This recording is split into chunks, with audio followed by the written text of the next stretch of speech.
How's it going, everybody? I am the Texas Man. I hope you guys are all having a fabulous day. Please give this video a thumbs up if you guys really enjoy it. Subscribe if you guys have not already. Also, do me the biggest favor of all, hit that bell notification button so you guys don't miss out on future videos or streams here on the channel. Also, please head over to Twitch. Follow me at Douglas447, no caps, no spaces. From time to time, I will do some streaming for you guys on my Twitch account. And so I hope you guys will join me. This course is going to be continuing on with reading through The Island 3. This is part 4. If you guys haven't watched part 1, 2, or 3, make sure you guys check out those videos before you continue on with this video here. This will be part 4, and we'll be starting in chapter 4, Stampede.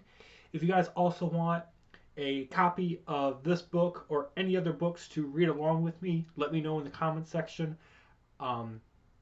You'll have to give me your email in the comment section. I will tell you what my email is. I have a separate email set up for this. That way I can email a copy of the book to you if you guys are interested in reading along with me in this book series that I am doing. And with that, we're going to get started. So this will be part 4. Chapter 4, Stampede. "I think you have some explaining to do," said Jack. "I have odd powers just like you, Jack, while on these islands. I am not sure what the source is of my powers, and I hope we can discover the answer together one day," said Phil. The group understood Phil's viewpoint and accepted the agent's statement. However, the rest of the team became more careful about Phil's intentions with the group. The group walked onwards through the pine forest on the far south side of the volcano while heading east to locate the train tracks to follow to Titus's main base of operations. After 1 hour of continuous walking, the ground shook with a stampede of stegosauruses, plowing around the group heading south. The creatures, with 2 rows of armor plates along their backs, moved faster than ever before with their 4 legs and a spiky tail. "Guys, they are running from lava because the volcano is erupting," yelled Tiffany, looking at the smoke rising from the volcano and rivers of lava coming towards them all. "Run for it! Head south for the train tracks!" yelled Jack. The group dashed like a bat out of hell alongside of the enormous creatures and across a small steel bridge with a dark, deep pit underneath the passageway. "Hurry!" yelled Andrew, being the first person to reach the other side from using the bridge. The remainder of the group reached Andrew's position as the stampede of stegosauruses began to cross the bridge. Seconds later, all the stegosauruses crossed, and the lava was now flowing onto the bridge and still heading for them. Jack dashed over to where the steel bridge connected with the dirt ground and smashed both of his hands into the bridge with his super strength. The bridge rumbled about, the support beams fell apart, and seconds later the bridge collapsed into the dark pit below. "Let's get going," said Jack, as the rest of the group saw the rivers of lava flowing into the pit behind their leader. Jack looked around to make sure his group was safe from danger and looked far off in the distance as Chris and Tiffany approached an injured baby stegosaurus. Suddenly, 2 parent-sized stegosauruses appeared and had their spiky tails aimed at the Millers. "Get out of there!" yelled Jack. Chris and Tiffany looked to see the stegosauruses and realized the parents were coming to rescue their child. As the adult stegosauruses swung their spiky tail around and about at Chris and Tiffany, missing numerous times and crushing trees and bushes. Chris and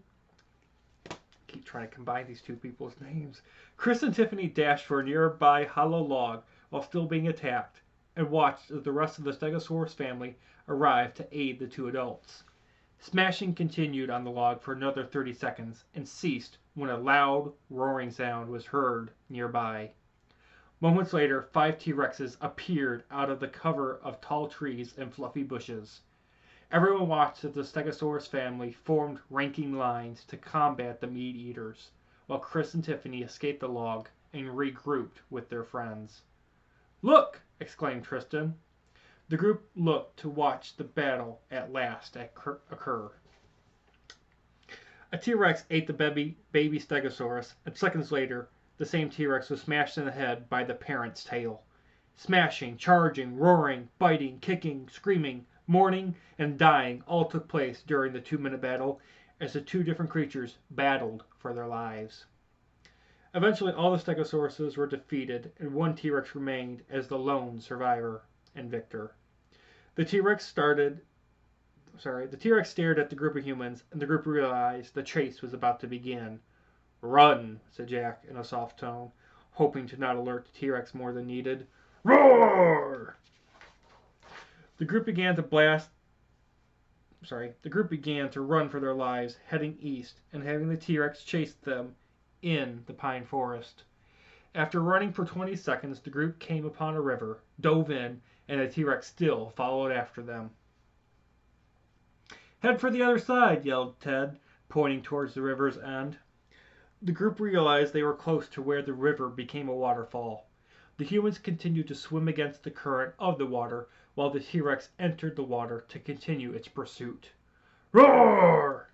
After battling against the currents, the group arrived safely on the other side of the divided area and watched the T-Rex struggle to maintain balance in the gusting river.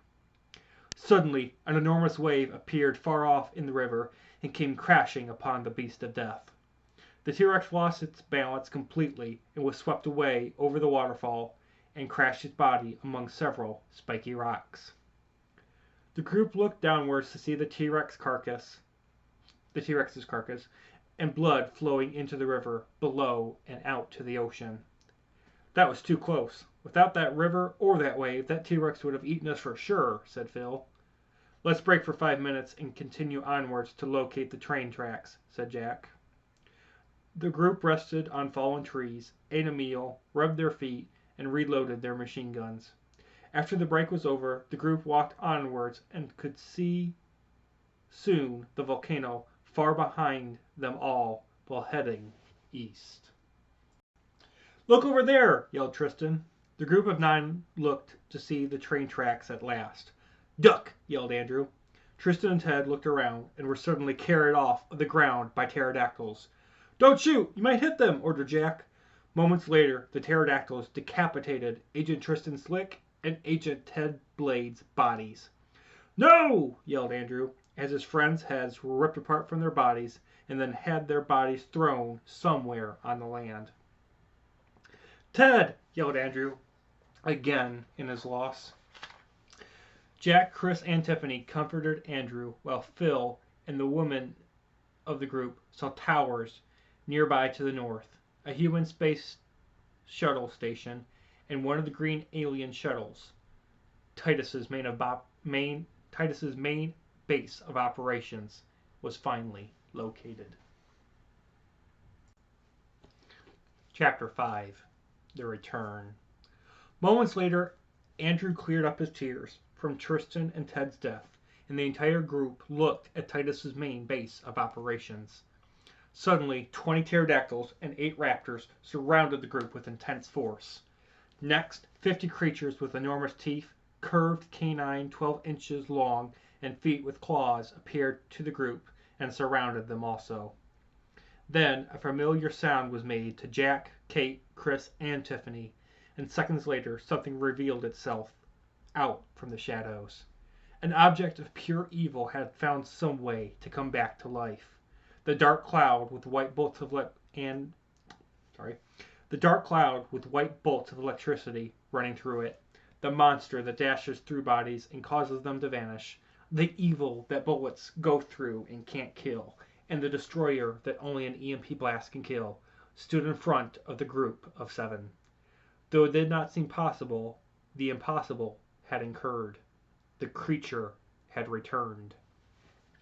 "Welcome back, Jack, Kate, Chris, and Tiffany," said the creature with the ability to talk. "You know that thing?" asked Andrew. "Yes. However, we destroyed it many years ago, and somehow it has returned," replied Jack. "I never got a chance to properly introduce myself with all the gunfire and hunting down we did together on Island 2. My name is not the creature. My name is Numbers," said the creature. "Are you going to kill us or what?" asked Devin. "No. Agent Phil Snake, please collect your friend's machine guns and hold on to them until we arrive at my master's base," said Numbers. As the group gave Phil their machine guns, they wondered how it knew Phil's name. The big question still remained as to how Numbers came back from the dead.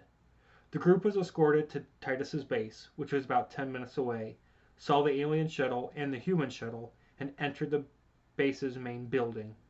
The creatures and Numbers escorted them towards a cell and inside of it, except for Phil. Phil stored the machine guns in a room across from the cell and looked at Numbers and the rest of the creature army. "Stepbrother, you and my army may leave my presence to prepare for the next wave of creatures to be unleashed," said Phil. Numbers and the creatures left the area while Phil stared at the group of 6 in the cell. "Care to explain what you're doing, stepbrother of Numbers?" asked Jack. Agent Phil's snake blasted a bright light all around, blinding the group's eyes, and the light ceased after 10 seconds. The group looked around to see a mummy with brown eyes, a mouth with no teeth or a tongue, no ears, no nose, no sex organs, and a body color of tar black. "You are Titus, the mummy leader from space that is unleashing creatures on a global scale!" exclaimed Jack. "Did you really think that I did not notice you two survived my little attack? I used you all to gain my trust, to learn about you, while you were on your mission to kill me," said Titus. "Was there ever an Agent Phil snake at the core?" asked Andrew. "Yes, on a space station, though," replied Titus. Did you know that it was I that raised Island 1 and 2 sooner than before Dated 2? asked Titus. The group was shocked at the information Titus had, and would be shocked even more in the minutes that followed. "I made the islands rise up sooner, so the core could make creatures from dead bodies and use their DNA. I made it so the human race created their end on this planet. With powers to control fire, water, wood, metal, and bring people back to life by just saying their name, I am able to transform into a human in disguise. I have been able to prepare this planet for its end for years," said Titus. "I've even learned of my stepbrother's death and brought him back to life," Titus continued. "So that is why you didn't die when that poison snake on the steam-powered boat bit you in the Black Swamp, and why you were able to prevent your death with that rolling log near the Black Swamp," said Andrew. "Correct. Yet the log would not have killed me. It would have just rolled over me. But I did what I did with the log to prevent you to not die," said Titus, looking directly at Jack. "What can kill you?" asked Evan. "Only a person of pure heart can rip out my heart. But I promise you that no one will ever get the chance," said Titus. Titus ceased from his conversation, used his powers to create metal locks, and placed one on the cell door and the door to the armory of machine guns. Titus left the area and headed for the alien shuttle to begin the next wave of assault, leaving no guards around the cell of prisoners. "What a download," said Andrew. "True. However, with this knowledge, how are we going to stop Titus and Numbers and survive the army out there guarding the base?" said Chris. Jack walked over to the cell with the lock, used his super strength through his legs, and kicked the cell door down. Jack walked out of the cell and broke into the armory with his super strength in his arms. The group looked at Jack with a shocked face and walked out of the cell. Jack walked into the armory, tossed a machine gun at everybody, including himself, and several packs of C4 with remote detonators. "What's the C4 for?" "What's the C4 for?" asked Tiffany. "To take out this base, the space station, and the 2 alien shuttles to end evil's most powerful threat," answered Jack. The group locked and loaded their machine guns, left the building, and saw in the open area of the base perimeter, while hiding, an army of creatures boarding the alien shuttle. "We have to get closer so I can place C4 on that shuttle," said Jack. While the group planned out their plan of attack, Titus and Numbers walked over to the cell that once held the 6 humans and pressed a nearby button to sound the alarm throughout the base. "Numbers, find them and kill them all," said Titus, while walking towards the human shuttle, located a great distance on the south side of the alien shuttle. All the creatures had boarded the alien shuttle, and the group quickly but stealthily approached the gigantic door. "Hold your ground here until I return with planting the C4," said Jack. Jack entered the enormous green-colored ball that was 2 miles wide and 4 miles tall, and began placing C4 throughout the ship, while the others hid behind cover to see creatures and numbers approaching their position. "We can't stay hidden behind the walls, boxes, and crates forever," said Andrew. "Then let's give them hell," said Devin, seeing a mounted into the ground machine gun turret and an EMP grenade launcher located on the ground, on the far left of the alien shuttle and the group's position. Devin raced out of cover, took control of the mounted machine gun turret, while Chris, Tiffany, Kate, and Andrew began opening fire on the inbound 8 Raptors, 50 saber-toothed tigers, pterodactyls, and numbers. Devin finally was able to use the turret and joined in the fun of blasting the monsters of death numerous times. "Fill their bodies with lead," yelled Devin, having fun killing the creatures with a weapon able to fire 30 bullets per second. Jack raced out of the alien shuttle at last, sealed the door, ran towards cover, and watched as it took off. "Sorry, Titus, but the unleashing of creatures is over," said Jack, while pressing down on a remote detonator. Suddenly, one of the 2 alien shuttles exploded in midair, and seconds later came crashing down far away from the base. Everyone looked to realize the shuttle and everything on board was dust. The group continued firing, and the monsters continued charging, while Jack saw the EMP grenade launcher near Devin, which was manning the turret.